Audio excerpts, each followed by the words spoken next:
Hello friends, तो आज मैं आई हूँ एक नई रेसिपी के साथ। और आज की रेसिपी है शामी कबाब। और कबाब तो भाई हर किसी को पसंद होता है। कबाब का नाम से ही ऐसा लगता है कि मुंह में पानी आ जाता है।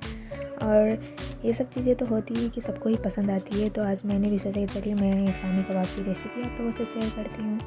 तो जैसे कि मैंने यहाँ पे गोश्त को अच्छे से धो लिया है और धोने के बाद मैं इसमें कुकर में डाल रही हूँ। और इसके बाद मैं इसमें डाल रही हूँ चने का दाल। चने के दाल को मैंने कुछ देर भिगा के रखा था, 1 घंटा। जब ये अच्छे से थोड़ा भीग जाए फिर इसे धो के अच्छे से आप डाल दें। अब डालने के बाद इसमें कुछ मसाले, जैसे पहले तो इसमें डालना है मतलब सब साबुत ही डालना है। जैसे प्याज मैंने काट के इसमें डाल दिया, मोटे मोटे ही मैंने काट के डाला है क्योंकि ये सारे वहाँ पे तो सीटी में गल ही जाएगी। तो इसको डालने के बाद मैंने इसमें डाल रही हूँ लहसुन और अदरक। तो जैसे लहसुन अदरक है कि कोई यहाँ पे पेस्ट भी डाल देते हैं, और मैंने यहाँ पे पेस्ट नहीं डाला, मैंने इसे छील के डाल दिया है क्योंकि ये सारा मैश हो जाना है। और अदरक है, अदरक तो मैश नहीं होगा, इसलिए इसे आप क्रश करके या फिर ग्रेट करके डाल दें। और यहाँ पे आप दोनों ही यूज़ करते हैं, इस तरह से भी यूज़ कर सकते हैं और चाहे फिर लहसुन अदरक का पेस्ट बना के भी डाल सकते हैं। और अब इसके ऊपर मैं डाल रही हूँ जैसे गरम मसाले में ये मैंने तेज़पत्ता को छोटे छोटे टुकड़ों में कर लिया है। और अब मैं इसमें गरम मसाले में जैसे ये है बड़ी इलायची का मैं ये अंदर का वो निकाल दे रही हूँ क्योंकि ये सब होता है ना, थोड़ा मुंह में लगने लगता है। तो अब अगर इसे को गलाने के बाद अगर पीस लेते हैं तो फिर कोई बात नहीं है। मैं पीस नहीं रही हूँ इसलिए मैं इसको निकाल दे रही हूँ। तो मैंने इस तरह से बड़ी इलायची में और छोटी इलायची दोनों में ही मैं अंदर का वो निकाल दे रही हूँ। और थोड़ा सा मैं बड़ी इलायची का 2-4 अंदर वाला जो वो जो दाना है ब्लैक वाला जो, तो मैंने उसे डाल दिया है। तो उसके बाद मैं अब इसमें डालूँगी कुछ लौंग और दालचीनी, और इसमें ज़ीरा, साबुत ज़ीरा डालना है। और इसमें सूखी मिर्च, तो सूखी मिर्च आपके पास जो भी है आप वो डालें। मैंने इसमें 4 या 5 ही डाले हैं क्योंकि ये जो मेरा छोटा वाला मिर्च है ये घर की मिर्च है।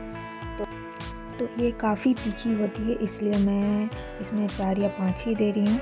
तो अब आप जितना तीखा खा सकते हैं उस हिसाब से डाल सकते हैं। और अब इसमें डालूँगी मैं नमक और हल्दी। मिर्च पाउडर भी मैं डाल रही हूँ, लेकिन मिर्च पाउडर मैं थोड़ा सा डाल रही हूँ कलर के लिए थोड़ा, क्योंकि मिर्च मैंने पहले ही वो सूखी वाली मिर्च डाली है तो वो काफ़ी तीखी होती है। अब इसमें डालूँगी मैं धनिया पाउडर, और जीरा पाउडर मैं नहीं डालूँगी यहाँ पे क्योंकि मैंने साबुत जीरा दे दिया है।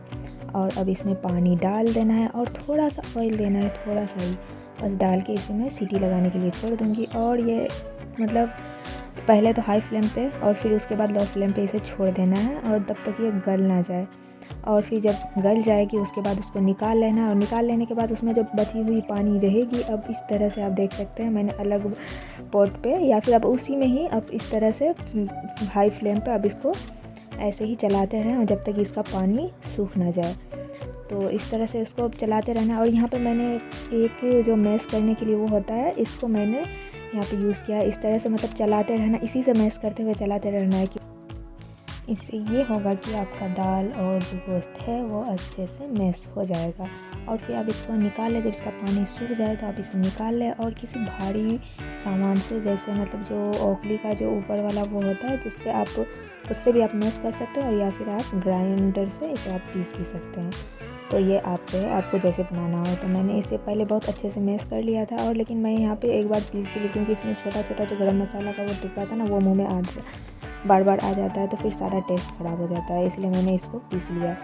और पीसने के बाद अब यहाँ पे आपका होता है कि आप यहाँ पे धनिया का पत्ता काट चॉप करके वो भी डाल सकते हैं, या फिर हरी मिर्च को भी चॉप करके डाल सकते हैं। तो ये मैंने यहाँ पे नहीं डाला है। और यहाँ पे अंडा भी डाल सकते हैं आप, ये आपके ऊपर है, आपको जैसे भी खाना हो।